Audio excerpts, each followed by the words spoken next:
Five on Your Sideline is sponsored by Seidenstricker Nobi John Deere. Welcome into the final Five on Your Sideline of 2022. I'm Corey Miller, and we've got the perfect capper for the year tonight. It's holiday tournament season, and we were loaded with highlights all week long. Now we're bringing you big games from tonight and spotlighting some other area title games from the past few days. So let's get to it. Ryan Henson's MICDS Rams taking on Kirkwood in the Don Maurer Holiday Tournament Final at MICDS. Kirkwood's Aiden Trowick hits iron. It goes up, but eventually goes down for three. Then it's Brandon Clemens for MICDS, who's going to hit the hesitation. Watch this. He's going to get the smooth finish at the rim. Pioneers would catch fire, though. This is going to be Javaris Moy from downtown for another triple, and Kirkwood beats host MICDS 52-44 to win the Don Maurer Invitational. Girls Championship at the Don Maurer Invitational. Fort, Zumwalt West, and Marquette. Here's a heck of a play. West Heidi Pickett gets the ball and goes baseline to baseline, coast to coast. That is a big-time play. Later on, it's Marquette's Macy McNeese for three from the corner. That's a great name. But Zumwalt West would separate themselves. Great passing here as Sarah Sensini gets the finish at the rim. The Panthers finish off the tournament as champions. They win narrowly 44-40 over Marquette to take home the trophy from MICDS. To Maryville University, Coaches vs. Cancer Championship. Lafayette welcoming in the Columbia Hickman Cupies to town. Cooper Williams kicks things off with a three from the corner for Lafayette right there. Then it's going to be big Matt Hafner, who's going to drive and finish with a big and one right here. Lafayette goes back outside to Williams later in the game. He hit that corner three earlier, and he can hit it from the top of the arc, too. He sinks it as the 13th seeded Lancers go on to win the Coaches vs. Cancer Championship 48-38 over Hickman. DeSmet taking on Memphis in the third place game of the Coaches vs. Cancer tournament. And this is the Justin Duff highlight reel. First, he takes the steal and takes a nice stroll down the court for an easy lay-in. Then Duff is going to take a teammate's block shot and say, that's all right, I'm going to convert it anyways. I think you see why he's one of the top scorers in the area. Later on, it's Duff again on another tough drive to the hoop. But his heroics, they weren't enough tonight. Memphis beats DeSmet 59-52 in that third place game. Let's go to Collinsville. No local teams in the Prairie Farms Classic Championship, so how about Triad and McClure North, the consolation title game? Look there, it's the commish Rick Hummel. He was there to watch his alma mater Quincy playing in the championship. McClure off and running early. Tony Atkins sinks the nice triple, and Triad, they're going to get it done in the paint. Drew Winslow converts the nice drive to the hoop. But later on, McClure North would show why they're going to win this game. They go on the break, and it's Atkins again. Tough finish at the rim this time through traffic, and McClure North wins the consolation in a nail-biter, 45-44 over Triad. Now let's do some championship games from earlier this week. Freeburg versus Columbia in the finals of the annual Freeburg-Columbia tournament. I know from personal experience this is a fierce, fierce rivalry. Freeburg with a great pair of plays here off the top. Caleb Weber found Julian Trentman for two. Then it's going to be Cole Stewart right there with the slick reverse layup. Jim was rocking last night, but the Eagles can make some big plays too. Time lining down the third. It's Hayes Van Brigson finishing off the tough drive, and then Dylan Murphy sinks some three-point heartbreakers late. Eagles get bragging rights. They win the Freeburg-Columbia tournament 60-55 over host Freeburg. Championship game of the Mascoutah Holiday Tournament last night, and it was a Southwestern Conference girls matchup, Alton and O'Fallon. Here's a name to know. That's 6'2" O'Fallon Jr. Demaya Bolds. She gets the two right there. She's one to watch. This was a classic, and both teams came to play. Here's Alton's Alyssa Lewis. She hits the three from the corner. Then it's going to be Kyoko Proctor for the Redbirds, finishing at the rim. This game came all the way down to the wire, but Alton wins the Mascoutah Tourney Championship 52-51 over O'Fallon. All right, let's go to Viz. Finals of the Visitation Tournament earlier this week. National powerhouse Incarnate Word against budding local powerhouse John Burroughs. Here's why Incarnate's one of the best in the country. Natalie Potts' football pass to Brooke Coffey. She finishes for the score. They make it look so easy. Burroughs was up for the challenge early. This is going to be Monet Witherspoon. She hits the three from the corner.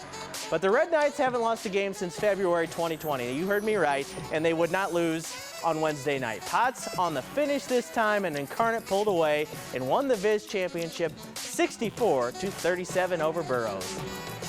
St. Mary's was another team in action during this holiday tournament week, and they have a player whose last name you're sure to recognize. But before long, Zyree Collins will be more than just Yuri's little brother.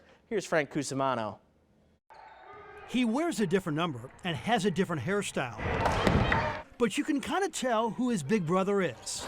Collins going right to the hole. This is the younger brother of Yuri Collins. He's Zaire, a confident sophomore from St. Mary's who thinks he will be beating his big brother in one-on-one. It's going to come real soon. Next time I play him, I got him for sure. What the two have in common is their ability to handle the rock and move so adroitly. St. Mary's head coach Brian Turner coached Yuri and now has Zaire. It's kind of unfair to even say who's better because they're two totally different players. Zaire is more of a scorer.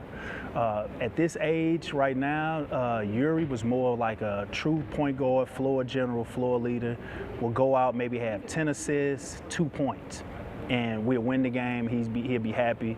Zaire, we need for him to score the ball. And he has a knack for scoring, great jump shot, great court vision. Right now, I'll probably get an edge to Zaire. Does Yuri think Zaire will be better? I think he will. I hope he does. Zaire is more of a pure shooter. He's averaging 27 a game. But the ball, just like with Yuri, feels like it's attached to his body. And although he wants to beat his big brother, he knows what he's done for him. He definitely toughened me up, like in the backyard and stuff. He played aggressive, so it left me no other choice but to play hard. Remember the name, Zaire Collins. He won't just be called Yuri's little brother for long. Up next, we take a look at the state of our college basketball teams heading into 2023. We'll be right back.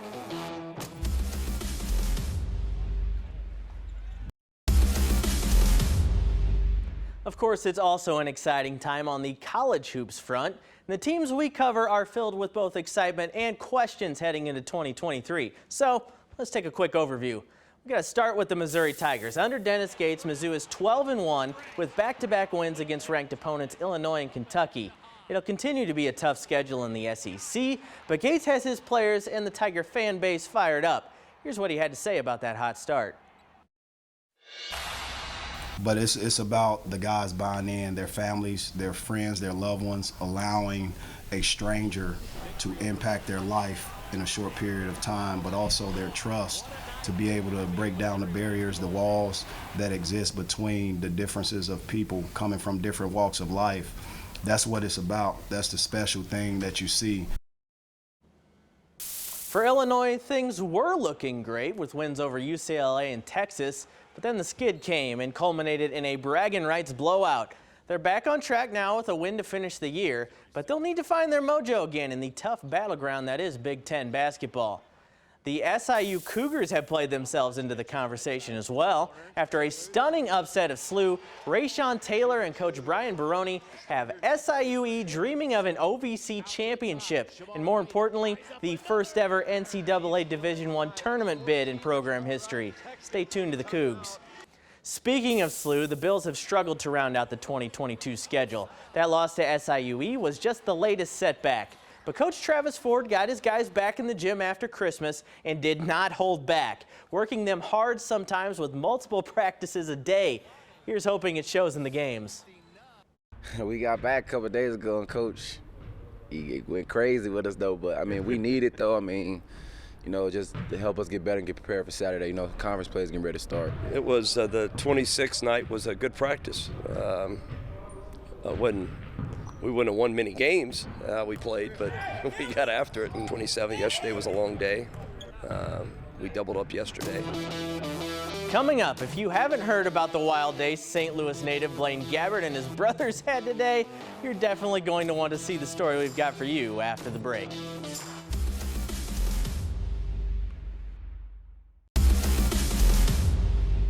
The Blues will cap off their 2022 and post-Christmas homestand tomorrow evening against the Minnesota Wild.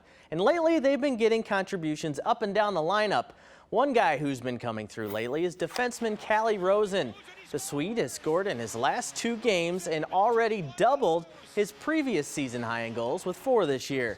And whether you ask his teammates or his head coach, they're liking what Calle is bringing to this squad. He's got a ton of skill. He moves the puck really well. He's very offensive, and yeah, he's been playing amazing for us all year long. And yeah, it's always great to see a guy like that. He's been contributing almost every game he's been in. Rosie came through again with a big goal. So he's just got to keep working and getting better. He's got a lot of potential. Now, you're used to seeing highlights from the Gabbards Friday nights on 5 on Your Side over the years, but probably not like this. Former Mizzou star Blaine is currently with the Tampa Bay Buccaneers. His QB brothers, Tyler and Brett, came to visit. They went out on the jet skis last evening when they saw a downed helicopter in the ocean, and the St. Louis natives jumped in the action to help save the crash victims. I got 2 on my jet ski. My brothers got 1. The pilot was still in the water, and that was when you guys pulled up. And I dragged him a little bit towards the boat, and he got on. And luckily enough, we were probably 250 meters from the beach, so we got him to the beach. The fire department was there, everybody was there, and the rest is history. But it wasn't me. It was just my brothers and I out having fun, and the credit goes to these guys, because if they weren't there in the nick of time, it could have turned bad. And I'm glad everybody's healthy. Wild story with a happy ending. That'll do it for 5 on Your Sideline tonight. Have a great weekend and Happy New Year, St. Louis.